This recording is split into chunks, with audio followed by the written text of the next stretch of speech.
ನಿಜಾಮರ ಆಳ್ವಿಕೆ, ರಜಾಕರ ಹಾವಳಿ ಅಂತ ನಮ್ಮ ಭಾಗದಲ್ಲಿ. ಸರ್, ಇತಿಹಾಸವನ್ನ ಸರಿಯಾಗಿ ತಿಳ್ಕೊಳ್ಳಿಲ್ಲ, ಸರಿಯಾಗಿ ಕಮ್ಯುನಿಕೇಟ್ ಮಾಡಲಿಲ್ಲ. ಸ್ವತಂತ್ರ ಬಂದ ನಂತರ ಏನಾಗಿದೆ, ಇಡೀ ವಿಜಯಪುರ ಜಿಲ್ಲೆಯಲ್ಲಿ ಮುದ್ದೇಬೇಳ ತಾಲೂಕಿನ ಹಲವಾರು ಹಳ್ಳಿಗಳು, ಸಿಂದಗಿ ತಾಲೂಕಿನ ಹಲವಾರು ಹಳ್ಳಿಗಳು ನಿಜಾಮರ ಆಳ್ವಿಕೆಗೆ ಒಳಗಾಗ್ತಿದ್ವು. ರಮಾನಂದ ತೀರ್ಥರ ಪ್ರೇರಣೆ ಪಡೆದಿದ್ರು. ರಮಾನಂದ ತೀರ್ಥರು ಅವತ್ತು ರಾಷ್ಟ್ರ ಮಟ್ಟದಲ್ಲಿ ನಿಂತ್ಕೊಂಡು ಈ ತೆಲಂಗಾಣ, ಮರಾಠವಾಡ ಮತ್ತು ಕಲ್ಯಾಣ ಕರ್ನಾಟಕ ಇವತ್ತು ಈ ಮೂರು ಭಾಗವನ್ನು ನೋಡಿದ್ರೆ ನಾವು ಸ್ಮಾರಕ ಕಟ್ಟಿ ಎಲ್ಲರಿಗೂ ಅಪಮಾನ ಮಾಡಿದೀವಿ ಅನ್ನೋ ಸ್ಥಿತಿ ಇದೆ.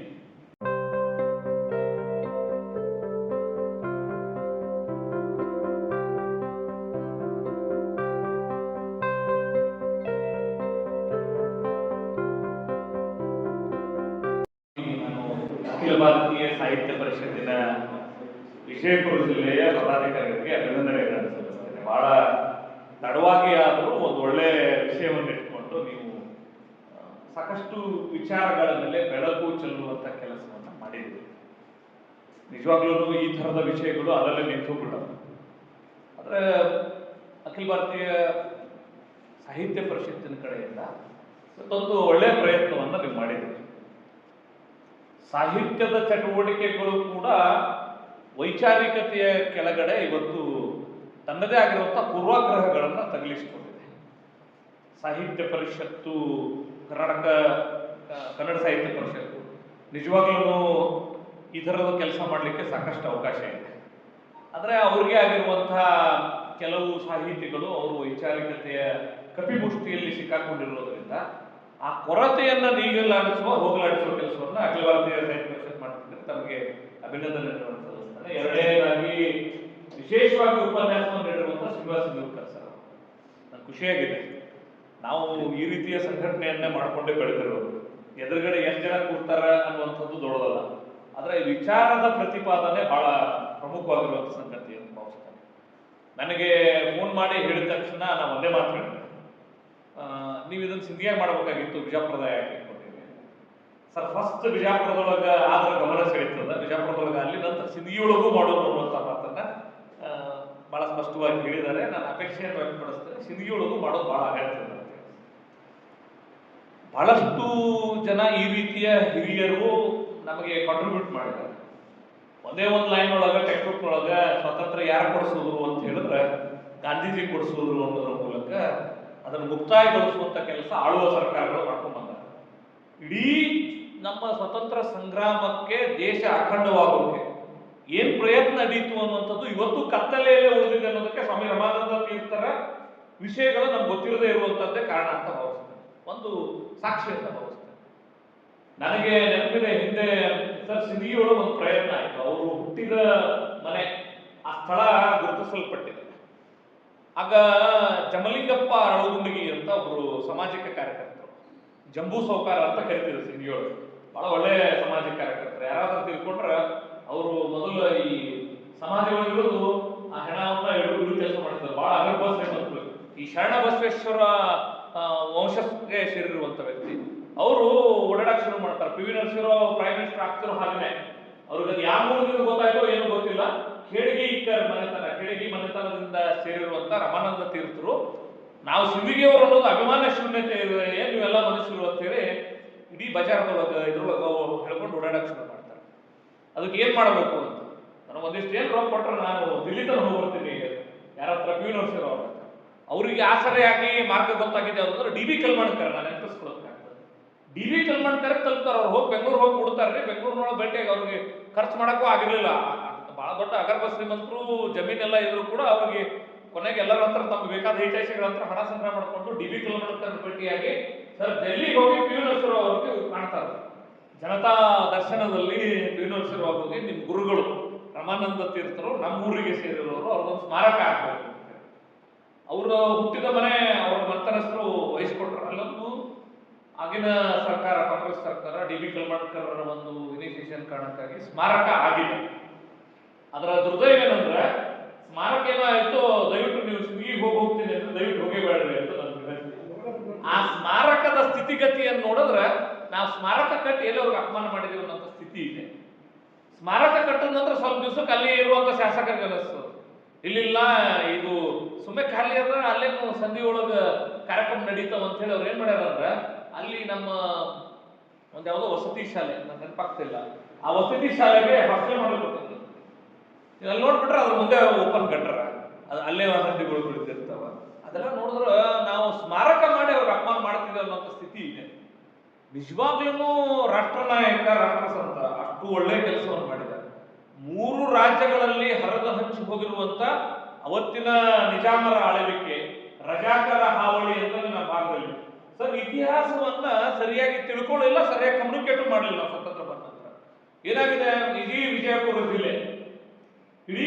ಜಿಲ್ಲೆಯಲ್ಲಿ ಮುದ್ದೇಬೇಳೆ ತಾಲೂಕಿನ ಹಲವಾರು ಹಳ್ಳಿಗಳು, ಸಿಂದಗಿ ತಾಲೂಕಿನ ಹಲವಾರು ಹಳ್ಳಿಗಳು ನಿಜಾಮರ ಆಳ್ವಿಕೆಗೆ ಒಳಗಾಗ್ತಿದ್ವು. ಸಿಂದಗಿ ತಾಲೂಕಿನ ಮನ್ನಾಪುರದವರೆಗೂ ಅಲ್ಲಿ ಒಂದು ಬ್ಯಾಕ್ವರ್ಡ್ ಅಂತ ಗ್ರಾಮ ಅದು, ಅದಕ್ಕೆ ಹತ್ಕೊಂಡೇ ಒಂದು ಮಾಡವಾಳ ಅನ್ನುವಂಥ ಗ್ರಾಮ. ನಮ್ಮ ಅಜ್ಜನ ಆಸ್ತಿ ಅವರು 40 ಎಕರೆ ಬ್ಯಾಕ್ವರ್ಡ್ ಸರ್ವೆ ನಂಬರ್, 40 ಎಕರೆ ಮಾಡವಾಳ ಸರ್ವೆ ನಂಬರ್ಗೆ ಇವ್ರದೊಂದು ನಿಜಾಮರ ಕಲ್ಲು ಅಂತದ್ದು. ಅಲ್ಲಿಂದ ರಾಶಿ ಮಾಡಿದ್ರೆ ಈ ಕಡೆ ತರಕ್ ಬಿಡ್ತಿರ್ಲಿಲ್ಲ. ಇಡೀ ಏನು ರಜಾಕರ ಹಾವಳಿ ವಿರುದ್ಧ ಒಂದು ದೊಡ್ಡ ಹೋರಾಟ ಆಯಿತು. ಏನು ದೊಡ್ಡ ಆಂದೋಲನವನ್ನ ಸ್ವಾಮಿ ರಾಮಾನಂದ ತೀರ್ಥರು ಈ 3 ರಾಜ್ಯ, ಈಗಿನ 3 ರಾಜ್ಯಗಳ ವ್ಯಾಪ್ತಿಗೆ ಅವರು ಇಡೀ ಜನರಿಗೆ ಒಂದು ಪ್ರೇರಣೆ ನೀಡಿ ಹೋರಾಟವನ್ನು ಮಾಡಿಕೊಡುವಂತ ಕೆಲಸ ಮಾಡಿದ್ರು. ಆ ಹೋರಾಟ ವಿಜಯಪುರ ಜಿಲ್ಲೆಯ ಮುದ್ದೇಬೇಳೆ ಸಿಂದಗಿ ತಾಲೂಕಲ್ಲೂ ನಡೆದಿದೆ. ದುಮ್ಮುದ್ರಿ ಶರಣಗೌಡರು ಅಂತ ಹೇಳಿ ಆ ಭಾಗದವರು ಸರ್ ಇವರೆಲ್ಲ ಏನ್ ಮಾಡ್ತಿದ್ರು ಅಂದ್ರೆ, ಸಿಂದಗಿ ತಾಲೂಕಿನ ಮಾಡಬಾಳದವರೆಗೂ ಈ ರಜಾಕರ ವಿರುದ್ಧ ಹೋರಾಟ ಮಾಡ್ತಿದ್ರು. ಅವರೆಲ್ಲ ಅಡಕೊಳ್ಳಕ್ಕೆ ಬರ್ತಿದ್ರು, ಸಿಂದಗಿ ಬರ್ತಿದ್ರು. ನಮ್ಮ ಜೋಗೂರ್ ಮುತ್ಯ ಅಂತ ಹೇಳಿ ಬಹಳ ದೊಡ್ಡ ಶ್ರೀಮಂತರು ಆಚದಾರ, ಅವ್ರದ್ದು 100 ಎಕರೆ ಜಮೀನು, ಕುದುರೆ ಇಟ್ಕೊಂಡಿದ್ದ, ಅಜ್ಜನ ಮನೆಯೊಳಗೆ ಶೆಲ್ಟರ್ ತೊಡ್ತಿದ್ರು.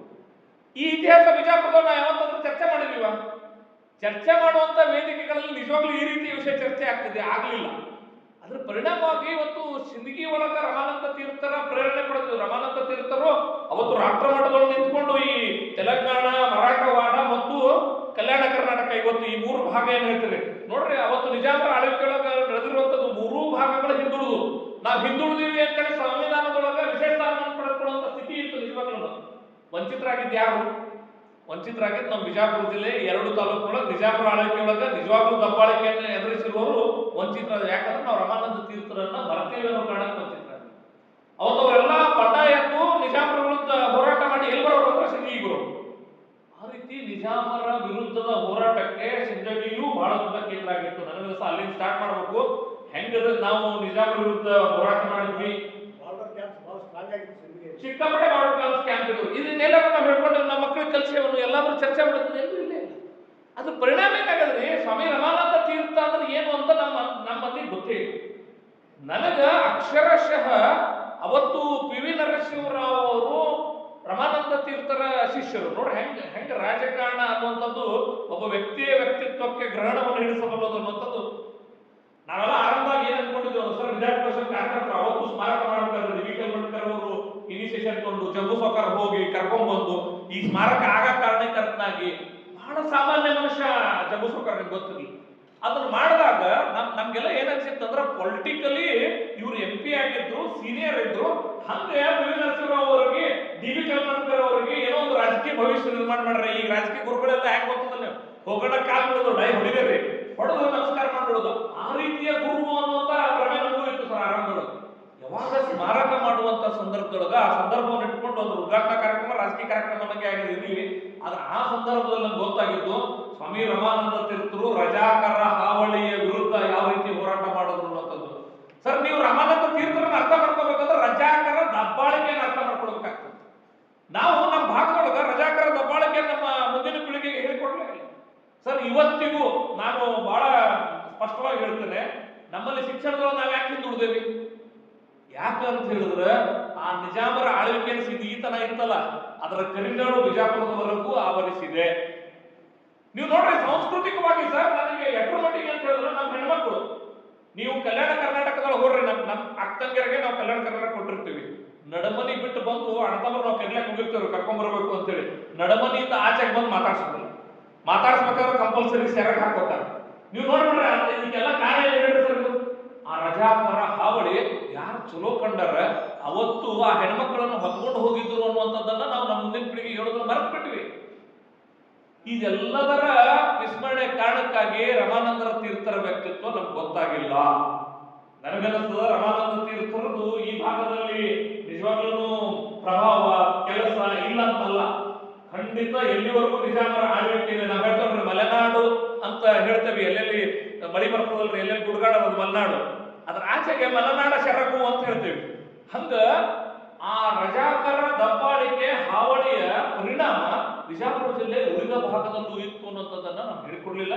ನನಗನ್ನಿಸ್ತದ ಒಂದು ಕಡೆ ರಮಾನಂದ ತೀರ್ಥರು ಇಟ್ಕೊಳ್ಬೇಕು, ಆದ್ರೆ ಇವತ್ತಿನ ಸಮಾಜಕ್ಕೆ ಅಪೇಕ್ಷೆ ಪಡುವ ರೀತಿಯಲ್ಲಿ ಯಾವ ರೀತಿ ರಜಾಕರ ಹಾವಳಿ ಮಾಡಿದ್ರು ಅದರ ಪರಿಣಾಮವಾಗಿ ಇವತ್ತು ಮರಾಠವಾಡ ಸಂವಿಧಾನದಲ್ಲಿ ವಿಶೇಷ ಸ್ಥಾನ ಪಡೆಯಿತು, ತೆಲಂಗಾಣ ವಿಶೇಷ ಸ್ಥಾನ ಪಡೆದು ಪ್ರತ್ಯೇಕ ರಾಜ್ಯನ ಆಯ್ತು ಹಿಂದುಳಿಯುವಿಕೆಯ ಕಾರಣಕ್ಕಾಗಿ.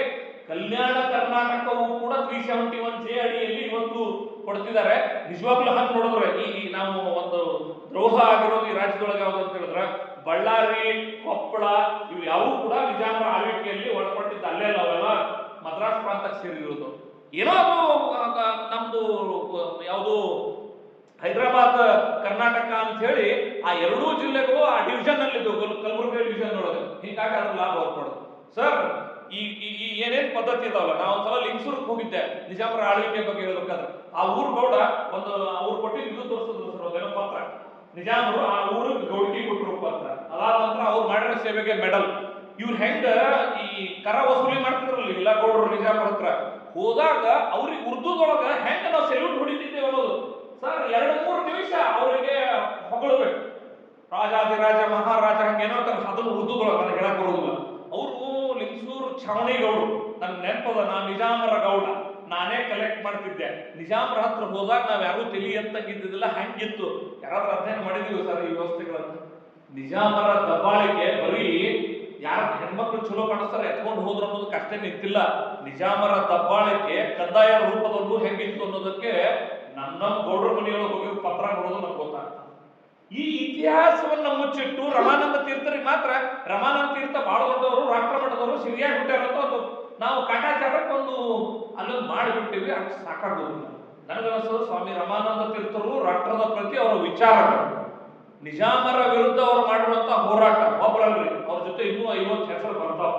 ಬಹಳ ಸ್ಪಷ್ಟವಾಗಿ ಹೇಳ್ತೀನಿ, ದುಮ್ಮುದ್ರಿ ಶರಣಗೌಡರನ್ನು ಹೆಸರೇನ ಕೇಳಿರ್ಲಿ ನೋಡ್ರಿ, ಅವ್ರು ಮಾಡ್ಲಿ ಮಲ್ಲ ಈ ಏನು ಕಲ್ಯಾಣ ಕರ್ನಾಟಕ ಕೆಂಬಾವಿ ಅಲ್ಲಿವರೆಗೂ ಏನೇನಾಗಿತ್ತು ಅನ್ನೋದ್ರ ಬಗ್ಗೆ ಆ ಹೋರಾಟಕ್ಕೆ ಇವ್ರು ಹೇಳಿದ್ರಲ್ಲ ಗಡಿ ಭಾಗದ ಕ್ಯಾಂಪ್. ನನಗನ್ನಿಸ್ತದ ಇದನ್ನ ಯಾರಾದ್ರೂ ಒಬ್ರು ಅಧ್ಯಯನ ಮಾಡ್ಬೇಕು. ನಾ ಜೊತೆಗೆ ನಿಂತ್ಕೊಡ್ತೇನೆ, ಖಂಡಿತ ಅದಕ್ಕೆ ಏನ್ ಖರ್ಚು ಬರ್ತದೆ ನಾವ್ ಜೊತೆಗೆ ನಿಂತ್ಕೊಂಡು ಮಾಡ್ತೀವಿ. ವಿಜಯಪುರ ಜಿಲ್ಲೆಯ ಗಡಿ ಭಾಗದಲ್ಲಿ ರಜಾಕರ ಹಾವಳಿ ವಿರುದ್ಧ ನಡೆದಿರೋ ಹೋರಾಟವನ್ನ ಮತ್ತೆ ನಾವು ಅದನ್ನ ನೆನಪಿಸುವ ಕೆಲಸ ಆರಂಭ ಮಾಡಬೇಕು. ಅವಾಗ ನಮ್ಗೆ ಅರ್ಥ ಆಗ್ತದ ರಮಾನಂದ ತೀರ್ಥರು ಬರೇ ನಾವು ಇಷ್ಟು ಅನುಭವಿಸಿರಲಿಲ್ಲ. ಈ ಗಡಿ ಭಾಗದೊಳಗೆ ಇಡೀ ಈ 3 ರಾಜ್ಯಗಳಲ್ಲಿ ಪಸರಿಸಿರುವಂತ ಅವತ್ತು ಹೈದರಾಬಾದ್ ಪ್ರಾಂತದಲ್ಲಿ ನಡೆದಿರುವ ಅನಾಚಾರ ಅತ್ಯಾಚಾರಗಳ ವಿರುದ್ಧ ಅವರು ಎಷ್ಟು ಧ್ವನಿ ಎತ್ತಿದ್ರು ಅನ್ನೋದು ಅರ್ಥ ಆಗ್ಲಿಕ್ಕೆ ಸಾಧ್ಯ ಅಂತ ನಾನು ಭಾವಿಸ್ತೇನೆ. ಸರ್ ಒಂದು ಒಳ್ಳೆ ಕೆಲಸ ಆಗ್ತಿದೆ. ಪಿ ವಿ ನರಸಿಂಹರಾವ್ ಅವರು ಸ್ಥಾಪಿಸಿರುವಂತ ಒಂದು ಟ್ರಸ್ಟ್ ಮೂಲಕ ನಡೀತಿದೆ. ಅದು ಟ್ರಸ್ಟ್ ಆಕ್ಟಿವಿಟಿ ನೋಡ್ರಿ, ನರಸಿಂಹರಾವ್ ಅವರು ಇರುವ ಭಾವನೆಗಳು ಮುಂದಿನ ಪೀಳಿಗೆಗೆ ನಾವು ಒಲಿಸಲಿಕ್ಕೆ ಸಾಧ್ಯ ಆಗಿದೆ. ಅದರ ಮುಂದೆ ಪ್ರತಿಯೊಂದು ಸಂಗತಿಗಳು ಹಾಗೆ ಇರುತ್ತದೆ. ಆ ಶ್ರದ್ಧೆ, ಆ ಭಾವನೆಗಳು ಮುಂದುವರಿಬೇಕಂದ್ರೆ ಈ ರೀತಿಯ ಕಾರ್ಯಕ್ರಮಗಳು ಚಟುವಟಿಕೆ ಅಗತ್ಯ ಅನ್ನುವಂತ ಮಾತ್ರ ಈ ಸಂದರ್ಭದಲ್ಲಿ ಹೇಳ್ತಾ, ಸರ್ ಇನ್ನೊಂದ್ಸಲ ಸಿಂಧಿಯು ಬರಾಕ್ತಾರೆ, ಸಿಂಧಿ ಮಂದಿಗೆ ಹೇಳೋದು ಅಗತ್ಯ. ಏನಾಗ್ಯದ ಇವತ್ತು ರಾಜಕೀಯ ವ್ಯವಸ್ಥೆ, ನಾ ಯಾವ ಜಾತಿ ಅವ, ಎಷ್ಟು ರೊಕ್ಕ ಖರ್ಚು ಮಾಡಿ MLA ಆಗ್ತಾನೆ ಅನ್ನೋಂಥವ್ರೆಲ್ಲ ಬರ್ತಿರೋದ್ರಿಂದ ರಮಾನಂದ ತೀರ್ಥರ ವ್ಯಕ್ತಿತ್ವ, ರಜಾಕರ ಹಾವಳಿ, ದೇಶದೊಳಗೆ ನಡೆದ ಸ್ವಾತಂತ್ರ್ಯ ಸಂಗ್ರಾಮ ಇವೆಲ್ಲ ಅರ್ಥ ಆಗ್ಬೇಕಾದ್ರೆ ಸ್ವಲ್ಪ ಟೈಮ್ ತಗೋತಾರೆ. ಅವ್ರಿಗೆ ಅರ್ಥ ಮಾಡೋಷ್ಟು ಎಫರ್ಟು ನಾವು ಮಾಡಬೇಕಾಗ್ತದೆ. ಇವತ್ತಿನ ಯುವ ಪೀಳಿಗೆ ಈ ರೀತಿಯ ಒಂದು ಎಫರ್ಟಿಗೆ ಕೈ ಹಾಕೋ ರೀತಿಯಲ್ಲಿ ಖಂಡಿತ ಕೆಲಸ ಮಾಡುವ ಅಗತ್ಯ ಇದೆ ಅನ್ನೋಂಥ ಮಾತನ್ನ ಈ ಸಂದರ್ಭದಲ್ಲಿ ಹೇಳ್ತಾ ನಾನು ಹೇಳಿದೆ, ವಿನಂತಿ ಮಾಡ್ಕೊಂಡೆ, ನಾನು ಮಾತಾಡೋದು ಎಷ್ಟು ಮಟ್ಟಿಗೆ ಸರಿ ಆಗ್ತದೆ ಇಲ್ಲಿ ನೋಡ್ರಿ. ಈ ಕಾರ್ಯಕ್ರಮದಲ್ಲಿ ನಮಗೆ ನೀವು ಮೈಕ್ ಕೊಟ್ಟರಂದ್ರೆ ಆಯಾ ವಿಷಯಗಳನ್ನ ಮಾತಾಡ್ತಾರೆ, ಅದು ಬೇರೆ ವಿಷಯ. ಅಂದ್ರೆ ನಿಜವಾಗ್ಲೂ ಅವರು ಚೆನ್ನಾಗಿ ರಮಾನಂದ ತೀರ್ಥರ ಕುರಿತು ಹೇಳಿರುವ ಸಂದರ್ಭದಲ್ಲಿ ನಾನು ನೇರವಾಗಿ ಅವರು ಹೇಳಿರೋದು ಯಾವುದು, ರಮಾನಂದ ತೀರ್ಥರು ಏನಿದ್ರು, ಹೇಗೆ ನಾವು ನಮ್ಮನ್ನು ನಾವು ಮರೆತೇವೆ ಅನ್ನುವಂಥದ್ದನ್ನ ನೆನಪಿಸಿಕೊಡೋ ಕೆಲಸ ಮಾಡ್ಯಾರ. ಆದ್ರೆ ಅಷ್ಟಕ್ಕೆ ನಿಂತ್ರೆ ಸಾಕಾಗಲ್ಲ, ಇದನ್ನು ಮುಂದೆ ತೆಗೆದುಕೊಂಡು ಹೋಗಬೇಕಾದಂತ ಜವಾಬ್ದಾರಿ ನಮ್ಮೆಲ್ಲರ ಮೇಲಿದೆ ಅನ್ನುವಂಥದ್ರ ಕಾರಣಕ್ಕಾಗಿ ಮಾತಾಡಬೇಕು ಅಂತ ಯೋಚನೆ ಮಾಡಿದ್ದೀನಿ. ಖಂಡಿತ ನಾವೆಲ್ಲರೂ ಸೇರಿ ಈ ಸಂಗತಿಯನ್ನು ತೆಗೆದುಕೊಂಡು ಹೋಗೋಣ. ನಾನು ಸಿಂಧಿಯವಾಗಿರೋದ್ರಿಂದ ಈ ವಿಶೇಷವಾಗಿ ಈ ಕೇಳಗಿಯವರ ಫ್ಯಾಮಿಲಿ ಅವ್ರ ಮನೆಯೊಳಗೆ ನಮ್ಮ ಆಫೀಸಿನ ಸಂಘದ ಕಚೇರಿ ಇತ್ತು. ನಮ್ಮ ನಾಗೇಶ್ ಅವರು ಅಂತ ಹೇಳಿ ಈಗ ಶಾರೀರಿಕ ಪ್ರಮುಖ ನಾಗೇಶ್ ಅವರು ಅವ್ರ ಮನೆಯೊಳಗೆ ವಸತಿ ಮಾಡ್ತಿದ್ರು. ಆ ರೀತಿ ನಮ್ಮ ವಿಚಾರಕ್ಕೆ ಪಕ್ಕ ಆಗಿರುವಂತಹ ಮನೆ. ಆ ಕೆಡಿಕರ್ ಫ್ಯಾಮಿಲಿ ಅವರು ಈಗೂ ಅದಾರ. ಅವರು ದೇವರಗಾಂವ್ ಗಣಗಾಪುರದೊಳಗ ಟೀಚರ್ ಆಗಿ ರಿಟೈರ್ ಆಗ್ಯಾರ. ಅಲ್ಲೊಬ್ರು ಸಿಂಧಿಗಳು ಟೀಚರ್ ಆಗಿ ರಿಟೈರ್ ಆಗ್ಯಾರ. ಸೊ ಖಂಡಿತವಾಗಿಯೂ ಈ ನಿಟ್ಟಿನೊಳಗ ಏನ್ ಮಾಡಬಹುದು ಅನ್ನೋದು ನೀವು ಹಿರಿಯರು ಒಂದ್ಸಲ ಕೂತ್ಕೊಂಡು ಒಂದ್ ತಂಡ ಯೋಚನೆ ಮಾಡಿದ್ರೆ ಖಂಡಿತ ನಿಮ್ ಜೊತೆಗೆ ನಾನು ಇರ್ತೀನಿ. ಬಹಳ ಒಳ್ಳೆ ಕೆಲಸ ಮಾಡಿದ್ರಿ. ಒಂದ್ ಸ್ವಲ್ಪ ಸುದ್ದಿ ಹಾಕುವ ಹಾಗೆ ಮಾಡಿ. ನನಗೆ ಅಪೇಕ್ಷೆ ಇರೋದೇನಂದ್ರೆ ಈ ಕಾರ್ಯಕ್ರಮ ಸರ್ ನನಗನ್ಸಿದ್ದು ಇದು ಬಹಳ ಸೆಂಟ್ರಲ್ ಲೊಕೇಶನ್ ಬಿಡಿದೆ, ಹೇಳಿದ್ ಕೇಳುವುದಿಲ್ಲ. ಸೊ ನನ್ಗೆ ಅಪೇಕ್ಷೆ ಅದ ಈ ರೀತಿ ಕಾರ್ಯಕ್ರಮಗಳು ಮಾಡ್ಬೇಕಾದ್ರೆ ಸ್ಪಷ್ಟವಾಗಿ ಕೇಳಿಸುವಂತ ಹಾಲ್ ಮಾಡಿ ಮತ್ತು ಅದು ಸೋಷಿಯಲ್ ಮೀಡಿಯಾದಾಗ ಓಡಬೇಕು, ಸುದ್ದಿನೂ ಬರ್ಬೇಕು ಪೇಪರ್ನಾಗ. ರಮಾನಂದ ತೀರ್ಥರ ಕುರಿತು ಬಿಜಾಪುರನಾಗ ಆಯ್ತು ಅನಿಸಿದ್ರೆ ಸಿಂಧಿಯವ್ರಿಗೆ ಅನ್ಸಕ್ ಶುರು ಮಾಡ್ತಾರೆ ನಮ್ಮಲ್ಲಿ ಏನಾರ ಮಾಡ್ಬೇಕು ಅಂತ. ಆ ಯುವಕರ ತುಳಿತ ಇದ್ದೇ ಇತ್ತು.